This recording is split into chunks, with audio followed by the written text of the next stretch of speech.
오늘 제목은 죄인을 부르시다, 이런 제목입니다. 마태복음 9장 12절부터 13절 말씀을 상고하도록 합니다. 우리가 잘 알듯이 지금은 사순절 기간입니다. 그리고 조금 있으면 예수님이 우리를 위해서 십자가를 대신 지시고 고난당하시고 죽어주신 종려주일 고난주간이 다가옵니다. 예수님은 온 인류의 죄를 대신 지신 분이십니다.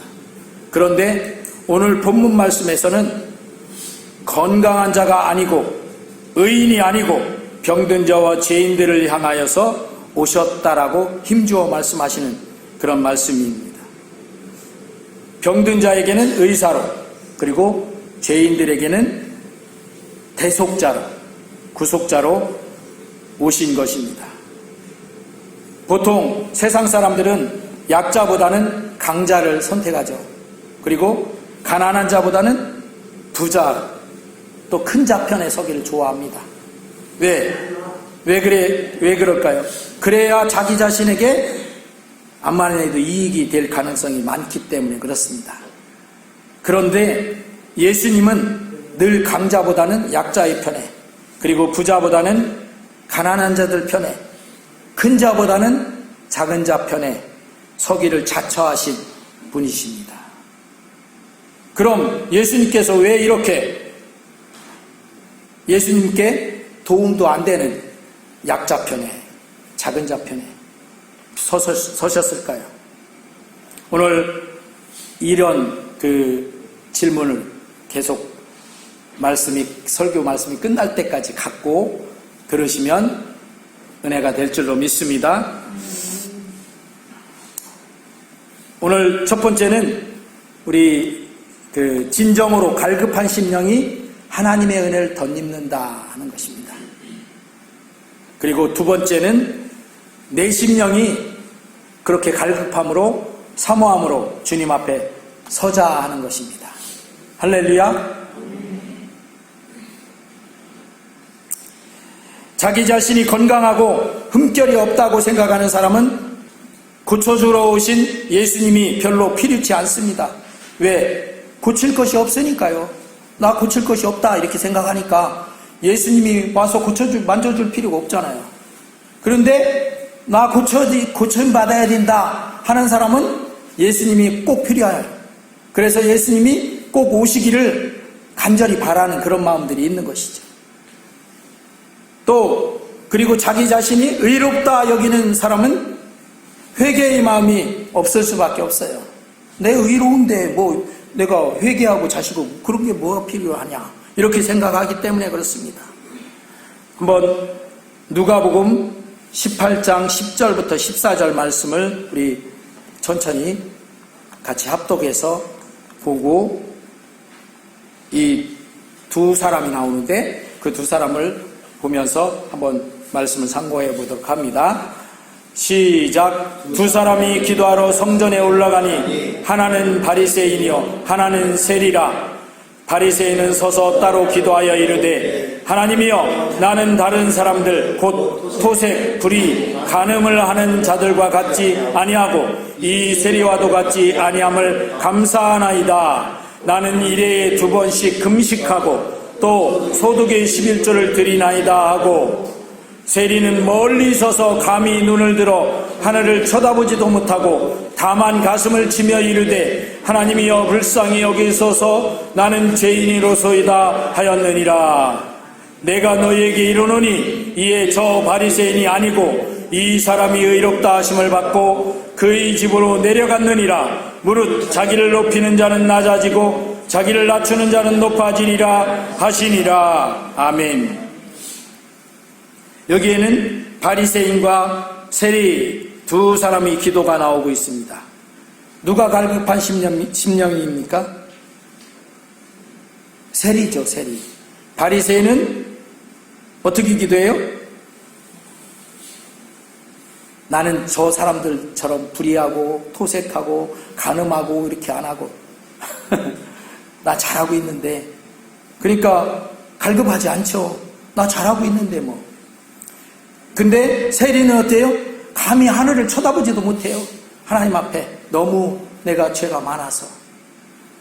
왜 세리들은 그때 당시에 그 이스라엘의 백성들한테 세금을 걷어가지고 로마에 바치는, 그리고서 거기서 콩국물 얻어먹던 그런 사람들이잖아요. 그러니까 사람들한테는 매국노라고 취급받았고, 또 자기 자신도 굉장히 좀 떳떳하지 못한 그런 상태예요. 그러니까 누가 회개를 하고 있어요? 바리새인은 당연히 회개할 게 없죠. 나 잘하고 있으니까. 하나님 나 잘하는 거 봐주십시오. 이렇게 하는 것이고, 세리는 어떻게 해요? 가슴을 치면서 나를 불쌍히 여겨달라고. 죄인이니까 불쌍히 여겨달라고. 이렇게 회개하고 있죠. 바리새인은 자신을 의롭다 여기는 의인인 것입니다. 그러나 진정한 회개로 하나님과의 진정한 관계를 원하지 않고 오히려 자기 자신을 하나님 앞에서 높이려는 기도를 드리고 있지 않는가, 이런 생각이 듭니다. 그러나 세리는 그 정반대죠. 그래서 주님은 자기 자신이 죄인이라고 인정하고 순순히 회개하는 사람인 곧 이 세리와 같은 그 죄인을 부르러 온 것이라고 말씀하시는 것입니다. 그리고 이 기도도 누가 들어줬다? 세리의 기도가 들어줬다.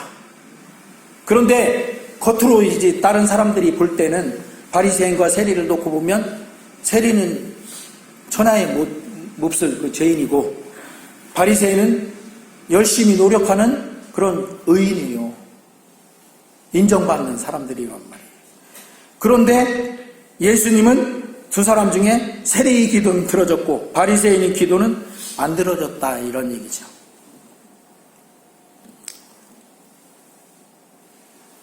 우리가 그 목마른 사슴이 시냇물을 찾듯이 우리 갈급한 영혼이 물을 찾는다. 그러니까 여기서 말하는 물은 하나님의 말씀을 말합니다. 그러니까 우리 영혼이 갈급하지 않으면 물을 안 찾아요. 하나님 말씀을 안 찾습니다. 갈급하지 않으니까. 목마른 사람이 물을 마시죠. 물을 많이 마시면 좋다라고 이렇게 하는 이야기들이 많잖아요. 건강을 위해서 물을 많이 마셔라. 물을 많이 마셔라. 그래도 저도 그렇지만 여러분들도 물 잘 마셔지지 않죠. 왜? 목이 안 마른데 물을 자꾸 먹으려고 하면 잘 안 먹어져요. 그런데 목이 마르면 물을 먹지 말라고 해도 잘 먹어요. 왜? 목이 마르니까.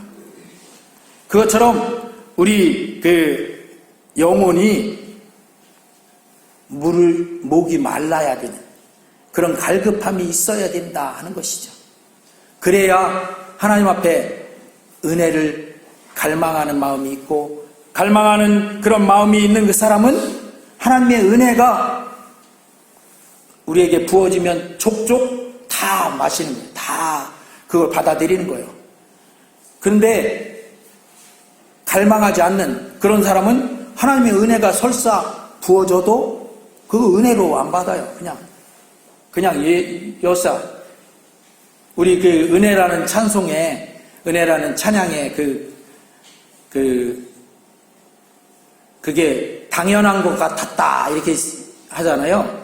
그런데 그게 생각해보니까 은혜였다 이렇게 하는데, 당연한 것 같다라고 생각하는 거예요. 목이 안 마른 사람은, 갈급하지 않은 사람은. 그러나 갈급한 사람은요, 그의 은혜 같으면 그걸 어떻게든 내가 받아서 마시려고. 왜? 목마르니까 지금 물을 마셔야 되니까, 이런 자세다 하는 것이죠. 그래서 성경에는 사모하는 자가 은혜를 받는다. 그래서 우리가 예배 드리러 올 때마다 우리 성도님들이 예배 드리러 와서 우리 예배 드리고 은혜를 가득 받아가면 좋잖아요. 그러니까 사모함으로 나오시기를 주의 이름으로 축원합니다. 그래서 하나님의 은혜가 다른 사람은 그걸 은혜 안 받을지 몰라도 나는 그걸로 은혜 받고 하는 그런 우리 성광교회 성도님들 다 되시길 주의 이름으로 축원합니다. 우리 하나님 앞에서 우리 심령들이 이렇게 주님의 은혜가 갈급한 사람이 되어서 주님의 구원하심과 은혜 주심이 정말 갈급해서 원하고 바라고 사모하는 사람, 그런 심령으로 우리가 나아오면 은혜를 덧입게 되는 것이 인지상정입니다. 할렐루야. 우리가 구약 성경에서 보면 야곱과 에서가 있잖아요. 우리가 잘 알잖아요. 야곱은 동생이었고 둘은 쌍둥이였지만 어쨌든 에서는 장자고 야곱은 차자예요. 쌍둥이지만 쌍둥이라도 1분 차이로 났어도 그 장자 차자가 갈리는 건 맞죠. 그런데 누가 하나님의 은혜를 받았어요? 야곱이 받았잖아요. 에서는 당연한 거였어요. 그게 받는 게 에서로 몰아지는 게 당연한 건데 그걸 다 야곱에게 뺏겼어요. 뺏겼다고 이렇게 표현을 합니다. 실제로 그리고 야곱이 뺏어갔다고 에서가 막 울면서 아버지한테 막 항변하고 이렇게 해요. 그리고 심지어 어떻게 해요? 에서가 저놈을 내가 죽여버리겠다 이런 마음까지 하잖아요. 그런데 우리는 이걸 잘 생각해야 돼요. 우리가 이렇게 볼 때는 야곱은 꽤 많아서 형으로부터 그 모든 은혜를 장자의 그 뭐 유산이나 그런 것들을 다 뺏어간 사람이지만 그런데 거기에 이유가 있다는 것을 아셔야 돼요. 하나님이 그냥 그 차자인 야곱이 그냥 막 무조건 장자 형의 것을 뺏어가는 걸 하나님이 그냥 두고 보시겠어요? 하나님께서 줄만 하니까 주신 거예요. 은혜를 야곱에게. 에서의 것을 뺏어서 야곱에게 줄만 했으니까 주는 거예요. 그런데 우리는 그런 야곱의 그 태도에서 은혜 받을 만한 그것을 배울 수 있어야 된다 하는 것이죠. 야곱이 형을 잘 속이고 아버지를 속이고 그런 그 속임수 그런 걸 배우라는 것이 아니고 야곱의 마음에 얼마나 그 은혜를 갈구했냐, 갈망했냐, 그것을 배우자 이런 얘기입니다. 할렐루야. 그러니까 야곱에게 형도 속이고 아버지도 속이고 그 은혜를 다 독차지하도록 하는 것을 하나님께서도 묵인해 주셨어요. 밀어주신 거예요. 그걸 볼 때 오늘날 우리도 하나님 앞에 야곱처럼 갈급한 그런 하나님의 은혜를 정말 사모하고 갈망하는 그런 우리가 된다면 그 하나님의 은혜를 빼서라도 여러분들에게 주실 줄로 믿습니다. 아멘.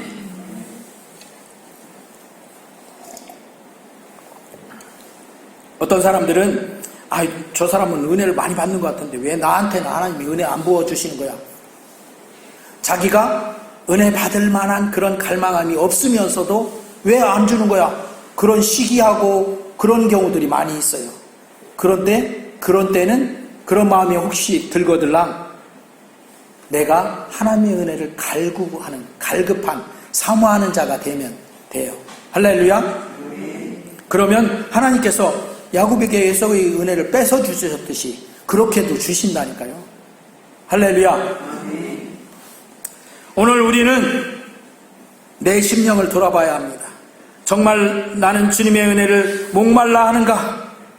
그래서 주님의 은혜가 그 은혜의 생명수를 내가 발견하자마자 막 벌컥 마시고 이렇게 하는 그런 그 목말름이 있는가 하는 것이, 주님의 은혜가 아니면 나는 살 수 없다는 그런 갈급함이 있는가, 이걸 돌아봐야 돼요. 목마른 사슴이 시냇물을 찾아 헤매이듯이 내 영혼이 하나님의 말씀에 생수를 목말라하며 찾고 있는가 하는 것입니다. 그러면 찾아지면 바로 마시는 거죠. 그런데 목마르지 않으면 찾아져도 안 마셔요. 목이 안 마른데, 내가 목이 안 마른데 뭐로 마셔 이걸. 이렇게 된다니까요. 그래서 우리는 하나님의 은혜에 갈급한 심령이 돼야 돼요. 혹시 내가 하나님의 은혜에 갈급할 수 있는 그런 마음을 이 세상에 여러 가지 것들이 채워져서 목마르지 않게 하는 것이 있다면 거기서 빨리 벗어나야 된다. 그 우물가의 여인, 그 사마리아 여인을 그때 말씀드렸잖아요. 그 여인이 갈급했죠. 그러니까 예수님이 그 남편 내려오라, 남편이 뭐 없습니다, 뭐 그러니까 5명이나 있었다가 지금 있는 남편도 네 남편이 아니고 뭐 하면서 말을 하니까 바로 그 한마디로 낚시에 물고기가 물듯이 바로 물었어요. 그래서 그 주여 나로 목마르지 않게 그 영생수를 주시옵소서, 내가 갈급합니다. 그래서 그 사람이 예수님을 받아들이고 온 마을에 가서 막 선전해갖고 마을 사람들 다 데리고 오고 이래서 그 사마리아에 예수님이 거기서 이틀이나 더 머물고 그 지난번에 제가 말씀드렸듯이 거기서 사경이 부흥일을 하듯이 하고 그 마을이 다 구원받고 이런 역사들이 있었잖아요. 이게 그 여인의 목말람, 갈급함이 그렇게 그런 큰 일이 일어나도록 했다는 것이에요. 우리가 내 영혼이 부흥되고 하나님 앞에 믿음으로 성장하기를 원하면 갈급함을 꼭 가져야 됩니다. 사모함이 있어야 된다는 것이죠. 우리 교회가 부흥될래도 다른 것으로 부흥되는 게 아니라 갈급함을 가져야 돼요. 우리 성도들이 갈급하면 부흥되지 말라고 해도 부흥이 될 수밖에 없어요. 왜? 물을 찾아서 마시려고 하니까, 하나님의 은혜를 그렇게 갈급함으로 찾으니까. 근데 그게 없다 그러면 빨간불이 지금 들어왔다라고 여기면 돼요. 빨리 갈급함으로 내가 돌아서야 돼요. 사모함으로 돌아서야 된다 하는 것이죠. 그냥 지금 내겐 별 부족함이 없어서 주님의 은혜가 있으면 좋고 뭐 별로 없어도 그냥 괜찮은 맹송맹송한 그런 심령이면 안 된다는 것이죠. 그랬을 때는 얼른 주님의 은혜가 사모되는 그 갈급함으로 자꾸 나를 그렇게 내 심령을 몰아가야 된다 하는 것입니다. 두 번째로 내 심령이 갈급함으로 사모함으로 주님 앞에 서자 하는 것인데, 오늘 본문 말씀해 보니까 내가 긍휼을 원하고 제사를 원하지 아니하노라 하신 뜻이 무엇인지 배우라 하고 말씀하셨는데, 이게 무슨 뜻인지 우리 성도님들 정말로 배우고 싶은가 하는 것입니다. 이 말씀은 구약성경에 호세아서 6장 6절 같이 한번 읽겠습니다. 시작. 나는 인애를 원하고 제사를 원하지 아니하며 번제보다 하나님을 아는 것을 원하노라 하고 말씀하셨는데, 이 말씀은 하나님은 단순히 제사를 드리는 것보다, 오늘날은 예배죠, 예배를 드리는 것보다는 제대로 된 회개와 그에 따른 삶의 변화를 바라신다는 것입니다. 즉 예배와 기도, 자선활동, 뭐 여러가지 좋은 활동 그런 등등의 종교적 실천은 중요해요. 이게 중요하지만 그것들은 진정한 회개와 하나님과의 관계를 강화시키는 것이 아니라면 그것들만으로는 의미가 별로 없다 하는 것입니다. 그래서 고린도전서에 보면 뭐 내가 다른 사람을 위해서 내 목숨을 내어주기까지 하고 뭐 구제하고 해도 그게 뭐가 다 된다? 울리는 꽹과리 같다, 사랑이 없으면. 그런데 그렇게 말씀하신 것처럼 이렇게 내가 좋은 일을 하고 뭐 이 신앙생활에서 종교적 그런 어떤 실천들을 하고 이런 게 참 중요한데, 그런데 그게 하나님과 상관없다면 그거는 별 의미가 없다 하는 것입니다. 따라서 하나님의 뜻을 이루기 위해서는 우리가 죄를 속건하고 우리 죄를 회개하고 하나님과의 깊은 관계를 형성하는 것이 더욱 중요하다는 것입니다. 하나님과 나와의 관계가 밀접 친밀해야 된다 하는 것이죠. 그러니까 오늘날 내가 나를 위해서 십자가에서 죽기까지 해주신 주님 예수님과 진정으로 내가 친밀하고 사모하는 마음으로 나아오고 있는가? 아니면 그냥 대충 뭐 그런 것 같이 하고 있는가? 이런 내 마음속 깊이 내가 늘 질문을 해봐야 된다 하는 것입니다. 그리고 내 식어진 갈급함, 주님을 사모함의 열정, 즉 처음 주님을 만났을 때의 그 첫사랑의 사모함을 다시 회복해야 한다는 것입니다. 에베소 교회의 요한계시록에 보면 예수님께서 그랬잖아요. 네 첫사랑을 어디서 잊어버렸다. 그 어디서 떨어졌는가 다시 회복하고 다시 돌이켜서 첫사랑을 회복해라. 그렇지 않으면 촛대를 옮겨버리겠다. 이렇게 하셨잖아요. 그래서 우리 이건 저도 그렇고 우리 성도님들도 그렇고 다 돌아봐야 됩니다. 처음 주님을 만났을 때 예수님이 나를 위해서 십자가 져주시고 나를 구원해 주셨던 그 은혜에 처음에 얼마나 감사하고 그게 감격하고 그랬었습니까? 그게 식어졌단 말이에요. 어쩌다 보니까 식어져. 사람은 식어질 수밖에 없죠. 그런데 그럴 때 다시 그 갈급함을, 사모함을 회복하고 그 첫사랑을 회복하고 주님 앞에 서야 된다 하는 것입니다. 그럴 때 주님의 북보수 같은 은혜를 늘 덧입을 수가 있는 것이죠. 왜 내가 이렇게 은혜가 없고 가라앉은 심령인가? 왜 자꾸 나는 별로 맨송맨송한가? 자꾸 그렇게 될 때마다 처음 사랑을 회복하는 그런 그 갈급함을 회복하는 사모함으로 주님 앞에 서는 우리 성광교회 성도님들 되시길 주의 이름으로 축원합니다. 한번 따라해 보겠습니다. 나는 주님의 손길이 필요한 병자여, 주님의 용서가 필요한 죄인이다. 네, 맞습니다. 우리는 주님의 손길이 필요한, 고칠 것이 너무나 많은 그런 사람들이고 또 주님의 용서가 필요한 죄인이에요. 어떻게 살다 보면 어떻게 죄를 얼마나 짓고 사는지 몰라요. 그러니까 그때마다 어떻게 해요? 주님, 나를 불쌍히 여겨 주시옵소서. 나를 불쌍히 여겨 주시옵소서. 나를 긍휼히 여겨 주시옵소서. 나를 돌아봐 주시옵소서. 나를 고쳐 주시옵소서. 나를 용서해 주십시오. 하고 이렇게 주님 앞에 이게 갈급한 심령이 되는 거예요. 그렇게 서야 된다 하는 것입니다.